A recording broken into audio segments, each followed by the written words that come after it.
What is up? It's me, and it's finally happened. Pennywise has returned to Derry, Maine, and he's brought an army of deadlights with him. But why are they here, and how will the Losers Club defeat them all? Well, let's find out. Welcome to my channel.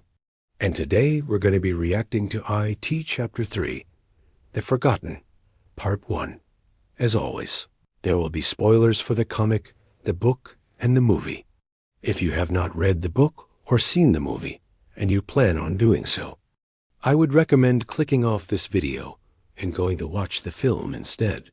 But if you've seen the movie, then just comment down below that you re-watching the video, and I'll be sure to respond with a pog. But without further ado, let's get into the video. As the episode begins, we open up in the sewers of Derry, where a few rats scurry around. And being that this is an IT video, the camera pans up to reveal a giant dead rat hanging from a pipe above. Suddenly, a bunch of bats swoop in and start biting the dead rat, revealing a small entrance into the tunnel system that was previously hidden. The tunnel opens up into a large cavern filled with hundreds of red balloons. And right when we think the imagery can't get any more horrifying, a figure emerges from behind the balloons. His appearance is much different than Pennywise, but I know that look anywhere. It's an eater of worlds. This guy literally devours worlds for fun. In a flashback, we see one of the losers, Mike Hanlon, telling the group about a Native American legend that tells the story of a great evil that slumbers beneath the earth. Every 27 years, it stirs from its slumber and uses its shape-shifting abilities to fool the local townspeople.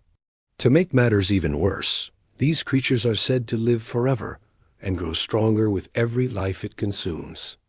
Luckily, the legend also foretold of a group of 7 kids who are destined to destroy the monster once and for all.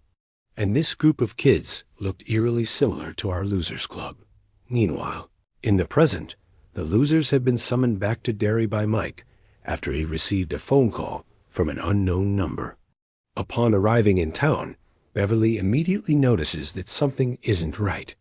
Everything is eerily quiet, and she quickly realizes that everyone in town has gone missing.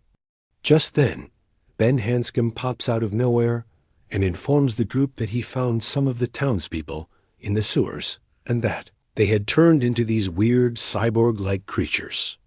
Before anyone else could speak, though, Eddie Kaspbrak started transforming into one of the cyborgs as well and ran away.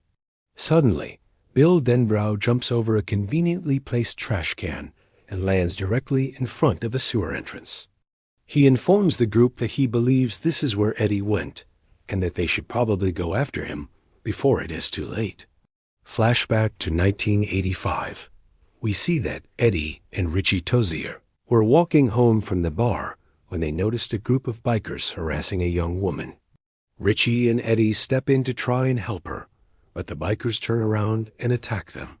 The two friends run away, only to come across a dark and narrow tunnel. In the sewers, Eddie is bitten by one of the cyborg townspeople and becomes the creature shortly after. In the present, Bill and Bev continue searching for the others when they suddenly hear a familiar voice calling for help. They follow the sound to a large cavern, where they re-greeted by the sight of the Losers Club trapped inside a giant spider web. One by one, the other losers begin to transform into cyborgs. And just as Beverly is about to become one herself, Bill stabs her in the stomach with a stick. Of course, this doesn't actually kill her, but it does break the transformation process and snaps her out of it. She looks over at Bill and asks him what he's doing, to which he replies, "I thought you were dead."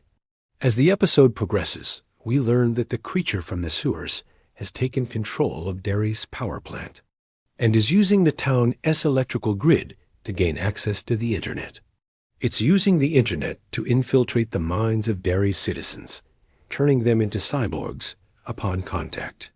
Luckily, the Losers Club is able to avoid the creature's detection and sneak into the power plant undetected. Once inside, they split up to search for the main control panel.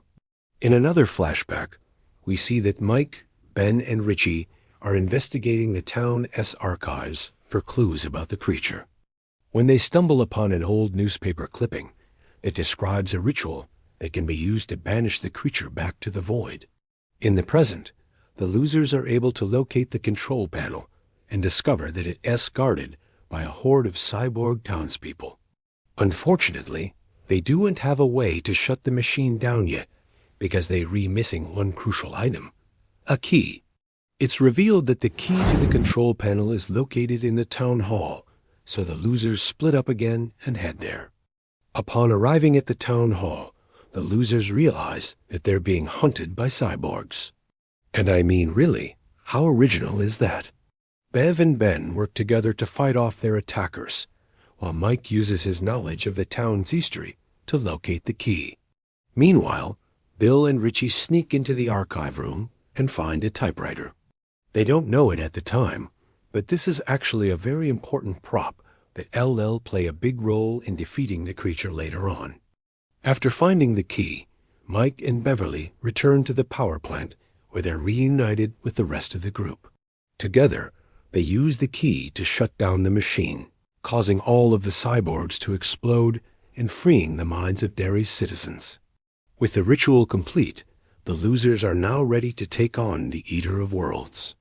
Suddenly, a portal opens up in the sky and a giant tentacle reaches down, snatching the losers up and throwing them into the portal. They scream as they're sucked into the unknown. We then cut to black. As the credits roll, we hear Pennywise taunting the losers, saying that they haven't seen the last of him yet.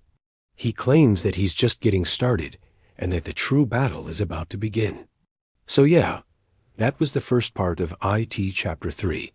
Let's discuss some of my favorite moments from this episode.